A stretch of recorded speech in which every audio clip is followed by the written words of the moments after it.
She told me, "Son, Hawaii's out. Money's too short now." I trusted her, until my Instagram feed revealed them there with my brother. A month later, she confronted me, audaciously asking for $200,000. I gave her an object and told her, "Have this instead." Her gaze met it, and she passed out. Sound of a gentle hum, perhaps like a distant electrical panel or refrigerator, subtly fading in and out at key moments. You ever feel like you're the family ATM? The one everyone counts on, the steady presence, until they need something major, and then they really count on you. What if the people you love most tell you they're drowning in debt, begging for help, and then you find them on Instagram, living it up on a lavish Hawaiian vacation without you? That's what happened to me, and it changed everything. My name is Christopher. I'm 31, the oldest son. I'm an electrical engineer, the guy who knows which breaker feeds which wall, and why the microwave trips when the space heater is on. Order? That's my jam. My pantry's even wired like a panel. Oats top left, coffee center, rice bottom. It calms me, you know. At home, with my family, I'm the fix-it guy. Something breaks? Text with a photo. Can you swing by? My toolbox rides in my trunk like a seat-belted passenger. Mom calls me steady. Dad calls me practical. My brother, Liam, he's 26, and he calls me captain. It started as a joke, teaching him to solder. It stuck, in all the ways that mattered, and absolutely none of the ways that actually helped. We grew up in a small house, loud TV always on. Dad worked union, then hurt his knee. Mom, bless her heart, ran the house like a pop-up boutique. Always a new idea, always a magic fix just around the corner. Liam? He had a smile that got him second chances. Me? I had a checklist that mostly just kept me out of the way. That was our balance. Liam tried. I prepared. Mom believed. Dad worried. On holidays, I carved the turkey while Liam told stories. On school nights, I finished homework while he promised to start tomorrow. I'm not really one for big speeches, big drama. My speed is quiet, reliable. No sparks. Until there were sparks. 2 months ago, Mom called. 9:42 p.m. I remember because I was at my desk, cleaning the tips of my soldering iron with that little brass sponge. Her voice came in bright, like a lamp flicked on full blast. "Christopher, we're going to Hawaii in October," she chirped. "A real vacation, family time. We deserve it. I checked your PTO. You've got days." "My PTO? You told me your login when we did that tax thing," she said, like it was the same as permission. "Don't overthink it. Say yes." And I did. Not because I'm some beach bum, but because she sounded excited about something, with me in it. I put in the request. I even bought swim trunks with little blue sailboats. They were mismarked at the outlet. $19.99. I put them in a bag labeled vacation and slid it into my closet, like I was storing a promise. Then, 2 weeks before we were supposed to leave, she called again. I was on a sight walk, helmet on, wind blasting in the mic. "Son," she said. That tone. You know the one. The one reserved for broken appliances and bad news. "Hawaii is canceled. We're having financial problems right now." My gut clenched. "What kind of problems?" I asked. "Adult problems," she said. That phrase. The way people talk when the details are too dangerous. "We'll reschedule. Don't worry, we'll handle it." I offered to come over, look at the numbers. That's our old dance, right? She panics. I spreadsheet. No, just be flexible," she said. "Okay," I said, because okay buys peace. So I worked through what would have been my PTO. I told my crew I'd take a Saturday. I tried so hard not to think about that bag in my closet, labeled vacation, now feeling like a mistake written in permanent marker. 3 days into my non-vacation, I was on my lunch break, scrolling Instagram, just to kill 5 minutes. First story at the top, Mom, waving, boomerang, palm tree emojis. Next, Dad, sunburned and smiling, a drink with a purple umbrella. Next, Liam, on a balcony. Caption, Aloha, with 2 mini A's, song about good vibes. Different angles, same hotel. I just stared. My fries went cold. The electrician in me had this dumb thought. Oh, the circuit wasn't broken. I just wasn't connected to it. But the human in me? The human in me felt this small, mean heat in my throat. I locked my phone, put it face down, and I went back to work. I didn't text. I didn't call. I told myself, there must be context. I kept saying that word, context, like a prayer, hoping it could pay a bill. 2 days later, I brought a pot of chili to their place. Said I'd made too much. Mom took it. Oh, you shouldn't have. We're watching our spending. And then Liam walked in. Pineapple in a plastic tub. 10 lines sharp against his shirt. He grinned. Snapped his fingers. Captain, you missed paradise. Mom's eyes cut to him. Liam, what? He knew. He knew I'd seen the stories. I looked at the countertop, where a small puddle from the pineapple container had formed. Watched it creep toward the edge, then drip. I wiped it up with a paper towel. Nobody said thank you. I didn't bring up Hawaii. I asked about Dad's knee. He said it felt surprisingly good in the water. Nice, I said. It sounded like someone else's voice. When I went home later, I threw the empty chili container in my sink. And I left it there. On purpose. A small protest only I would ever see. I kept quiet for a month. Then, she knocked on my apartment door. Thick folder. Smile that was trying too hard. Christopher, she said. We need $200,000. I didn't invite her in. Not right away. I looked at the folder, then at her hands, little blue pin marks like a grocery list on her palm. I stepped into the hall. I didn't raise my voice. I didn't make a speech. I just knew exactly what I was going to hand her instead. This part. This is numbers. Because that's how I've survived. Numbers don't gaslight you. They just sit there and add up, whether you believe them or not. I'm talking Liam's lost textbook, $98.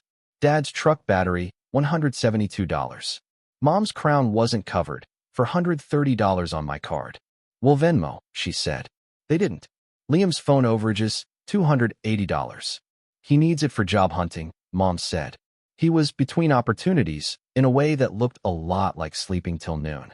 I did their taxes, found penalties, set a plan, covered the first month to get it started, $1,050. This is why you're the responsible one, Mom said. Which is family code for open your wallet. Liam needed seed money for a music thing, $700. It became 2 tracks on SoundCloud and a ring light. I co-signed Liam's car. He missed 2 payments. I covered them because credit scores can't absorb charm. $560. A store card arrived, addressed to me at their house. Balance $312. Total accident, Mom cried. I paid it. Closed it. Told myself grown men don't make scenes. Added a note to my spreadsheet. Don't bring up at dinner. The water heater died. I negotiated with the plumber and put it on my card. $1,630. You're so good with money, Mom said. Like that compliment was interest I should be grateful for. Liam's brand needed shirts, $1,200. He sold 4 to friends at cost, kept 2 for promo. I swallowed the rest. Dad's knee surgery? I drove, filed forms, sat on hold, made bland chicken, set alarms for meds. I counted those hours in a column I never totaled, because seeing the number would have just hurt too much. I told myself I was done co-signing. Stuck a post-it on my debit card. No more. It worked, until it didn't. All those little just-for-nows became their own bill. Not just money. Time. Heat. The tiny humiliations of being the reliable background. The family joke. Bank of Chris. Always landing with a smile, never with a deposit. Boundaries only exist if you enforce them. I had policies I didn't post. Hawaii wasn't the first lie. It was just the most photogenic. After the palm trees, small things tilted. Mom texted a picture of an ocean, wrote gratitude. Dad posted a steak, healing. Liam tagged the hotel, #work hard, play hard. I muted all 3. I told myself there'd be a rational explanation later. There wasn't. There never is. There's just spin, and the hope you're dizzy enough to accept it. A week after the trip, Liam showed up at my door. Box of donuts. Grin. Captain, he said. Small bridge. How small? I asked. Like $500,000. I laughed. It wasn't nice. He winced. Not for me, he said fast. For Mom and Dad.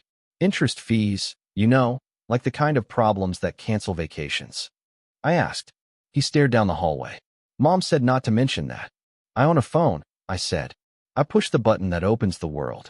Don't be dramatic, he said. You know you'll help. No, I said. He blinked. Like I'd mispronounced English. You always help. I used to, I said. Because I thought help meant love. He left the donuts on my doormat. Walked away. Sugar bled through the box by morning. I threw it out. Then came Mom with the folder. She wore her bank earrings. The small hoops that mean she's serious. She sat on my couch. Smoothed her skirt. Talked fast. We're refinancing. The bank's being ridiculous. Your name would calm them. And there's the arrears, the penalties. We need $200,000. We'll pay you back. We'll write it down if that makes you feel better. You're asking me to liquidate my future, I said. Calmly, evenly. No, she said, smiling like a realtor. We're asking you to invest in your family. Family that went to Hawaii while telling me there were financial problems, I said. My voice stayed level. The room felt like a test. She flinched, but recovered. We needed rest. Your father's knee looked great in the ocean, I said. Still no heat. Just facts. Like reading a meter. Give me a day, I said finally. She hugged me like she'd won. That night, I opened my spreadsheet. I did what I'd been afraid to do. I printed everything. Transfers, bills, bridges, time. I rounded down so I wouldn't look petty. Added mileage. Added PTO hours I'd burnt. Added the water heater I'd negotiated down. Then, I added a line. Debt whose name is love. The total? It knocked the breath right out of me. $198,940. And that's not even counting the part of me that had learned to say, okay, before I even felt my throat. I typed a header. Family account. Christopher to parents plus Liam. Balance due, $0. Status, closed. Then I wrote a one-page letter. Simple words. Straight lines. It said, I will not lend, co-sign, guarantee, or open accounts for you. I will remove you as authorized users. Any attempt to open credit in my name will be handled by law, not family meetings. This isn't about revenge. This is about closure. I love you. The answer is no. I put the ledger in one envelope, the letter in another, labeled them big, so no one could pretend confusion. I slept badly. In the morning, I made coffee. Waited for the knock I knew would come. She was 3 minutes late. That on-purpose way she thinks looks casual. Lipstick matched serious. Folder under her arm like a prop. Did you think about it? She said, already stepping inside. I did, I said. I handed her the first envelope. Take this instead. She frowned. Instead of the $200,000? Instead of thinking my wallet is the plan, I said. She opened the envelope. Read the header out loud. The way she reads bills she plans to argue. Family account. It's the last one, I said. She skimmed. Textbook, battery, crown, heater. Her voice sped up. You're keeping score. You kept promising payback, I said. This is the score you promised. No one keeps score in a family, Christopher. Then stop asking me to play bank, I said, still calm. We can be family without loans. Her jaw moved. Your father will talk sense into you. Good, I said. Let's all talk. We drove to their house. The living room smelled like lemon cleaner. Dad sat in his recliner, ice on his knee, TV muted. Liam leaned on the counter, scrolling. What's this? Dad asked when he saw the envelope. My answer, I said. And a record. He read. His eyebrows did math. At the total, his mouth tightened. That's not fair. It's not a feeling, I said. It's a sum. Liam laughed. Too loud. Captain brought receipts. Mom crossed her arms. We asked you to help save our home, not to rub our noses in every little thing you ever did. I'm saying no, I said. Not punishing. Choosing. Liam slid closer. You're really going to let Mom and Dad lose the house because you're salty about a beach trip? This isn't about revenge, I said softly. Because the words arrived like a tool I finally remembered I owned. It's about closure. Dad scoffed. Closure? Like it was a bad joke. Therapy talk. Yes, I said. And policy. I'm not a bank. Mom held out her hand. What's in the other envelope? My boundary, I said, and gave it to her. She read. Will not lend. Remove authorized users, legal options. Her face changed like weather. We would never open anything in your name. 3 years ago, I said, still steady. The store card was in my name. That was an accident, she snapped. It paid for Christmas, I said. I closed it and told myself it didn't mean what it meant. Liam shifted. Mom said, stop. Dad said, low and sharp. For a beat, it was so quiet I could hear the fridge hum. Mom's hands trembled. She pressed her fingers to her temple. You're doing this to hurt me, she whispered. I'm doing this to stop hurting myself, I said. No more co-signing. No more just until. No more Instagram island during financial problems. Dad pointed at the door. You walk out after this, don't come back. I'm not walking out, I said. I'm standing up. Liam rolled his eyes. Captain Mutiny. Liam, Mom warned. But the room was already leaning. Just say yes, he told me. You always say yes. Mom inhaled, like she was going underwater. Her lipstick suddenly too bright on a face that had gone pale. Christopher, please. You have the money. I have a future, I said. I'm keeping it. She looked down at the letter again, lips moving around the line. No contact for financial matters. Like she was sounding out a foreign word. Then her knees gave out. Not a swoon. Not theater. Just a body that forgot how to stand for a second. Her eyes went blank. She folded. Mom. Liam grabbed for her shoulder. Feet up, I said, without thinking. Catching her, easing her onto the sofa, lifting her ankles onto the ottoman. Old first aid training. My hands worked while my heart pounded. Dad swore. What did you do? I handed her paper. I said. She's breathing. Give her a minute. She came back slowly, blinking at the ceiling, then at me, then at the letter. Christopher, she whispered, as if I'd become someone new. I'm here, I said. I'm not yelling. I'm not leaving. I'm saying no. She sat up, touched her hair, smoothed the envelope. You'll regret this. No, I said. I regret everything that got us here. I won't regret the door closing on it. I didn't slam the door when I left. I stacked the cushions, washed the glass, put it upside down on the rack. Old habit. Then I drove home. By the time I climbed my stairs, missed calls were blooming on my screen. By midnight, 31. Dad left 3 voicemails. 1 angry. You broke your mother. 1 bargaining. We can do a smaller amount. Just sign the refinance. 1 tired. Your mother is resting. You always were the sensible one. Be sensible. I listened once. Then again. Just to be sure I wasn't missing a sentence that could make it simple. There wasn't one. Liam texted a stream. Bro, come on. We can split it. Okay, $150,000.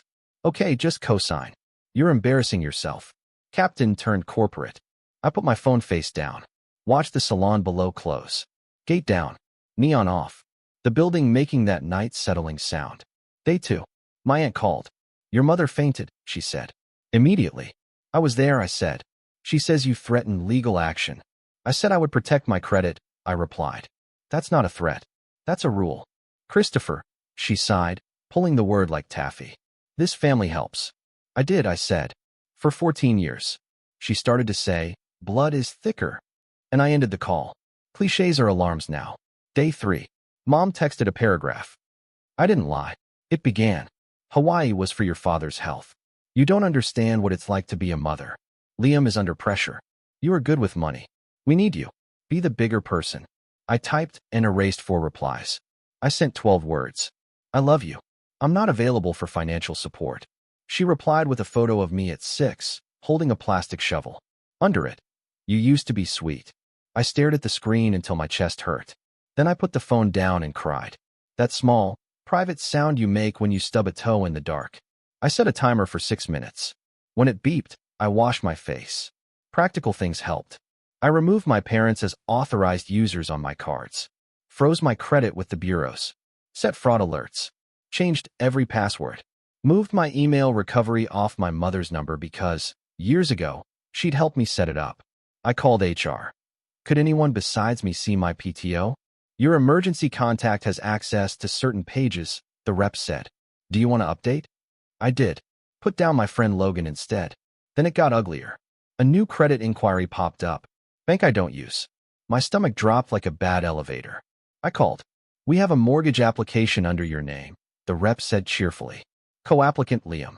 I didn't apply, I said. That's fraud. We killed it. I sent the report to a lawyer friend who fired off a letter. Polite enough to be legal, sharp enough to be a knife. Liam texted 10 minutes later. Misunderstanding. I replied, do not use my name. He wrote, family doesn't need contracts. I wrote, apparently we do. That same week, I booked a therapist. Tuesday, 8 a.m. Telehealth.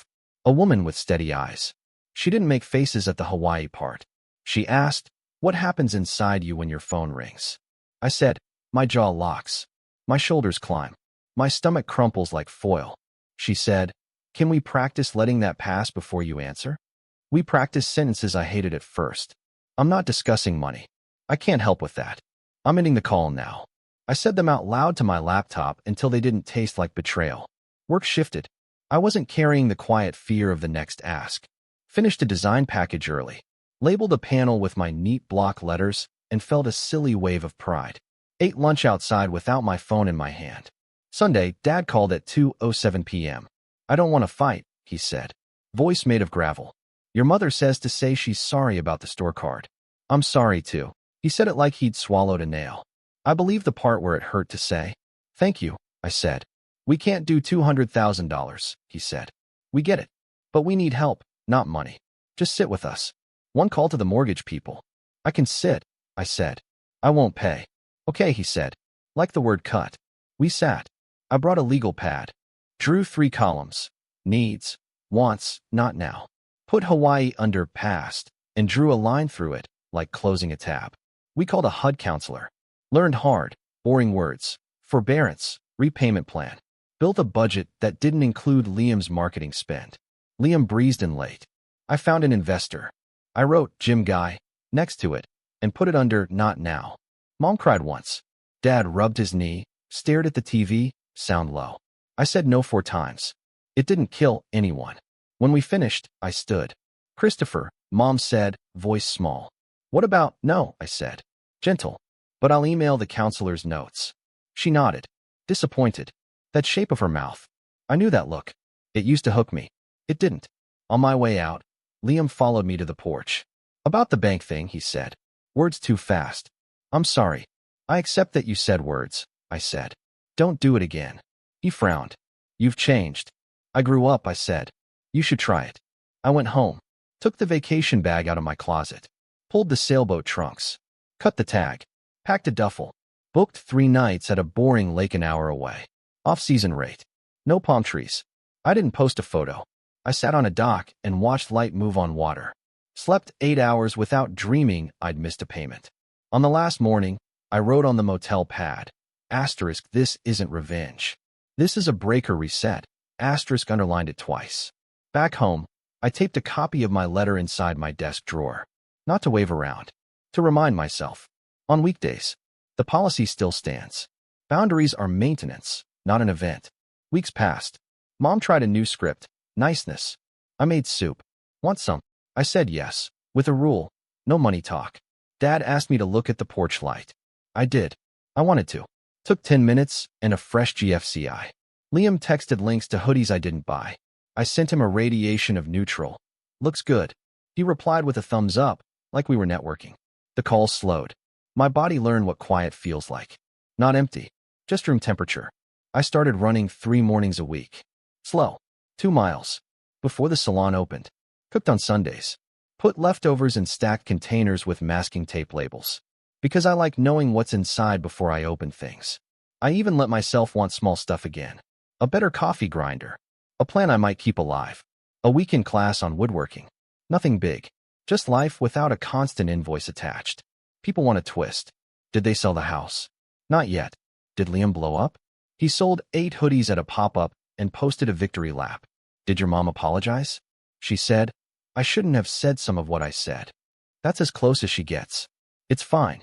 I'm not collecting apologies. I'm collecting days that don't ask me for money. I'm not the hero of this. I'm not the villain either. I'm the guy who finally looked at the panel and labeled the circuits correctly. The living room doesn't run on the bathroom anymore.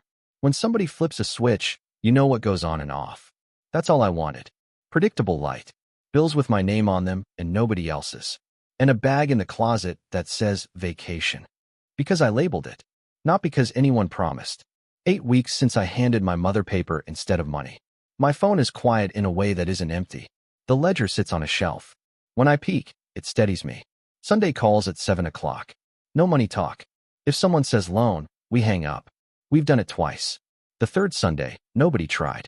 Liam texted, found an investor. I replied, great. He added, not asking you. I sent, great again. 2 greats felt like a small miracle. Mom stopped sending beach photos. Now it's soup. Bad lighting. Captions like, too much salt. I answer, looks good. She replies, I know. Small. Safe. Edible. Dad had me relabel the breaker panel last weekend. Kitchen marked as kitchen. Bedrooms as bedrooms. 2 mystery 15 amps retired. I told him which switch to flip before he touched the porch outlet. He nodded, like I'd given him a secret. At the door, Mom said, I'm still mad. I said, I know. I'm still hurt. She looked at my face. But you look lighter. Boundaries are cheaper than bailouts, I said. She half smiled. Eat something, always. Here's the moral I'm keeping for myself. Taped where I'll see it. I won't buy love with loans.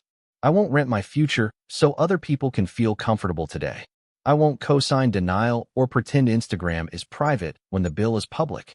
I won't be the family ATM just because I understand interest. I will answer calls about recipes, cats, porch lights, or plans that include effort from everyone. I will keep my tools sharp, my passwords private, my credit frozen, my pantry stocked. I will say no like flipping a clean switch, not like breaking a wire. This isn't about revenge. This is about closure.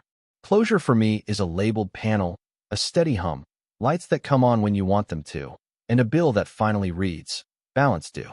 So what about you? Have you ever had to draw a hard line with family? What did you learn? Tell me your thoughts in the comments below. I really want to hear from you.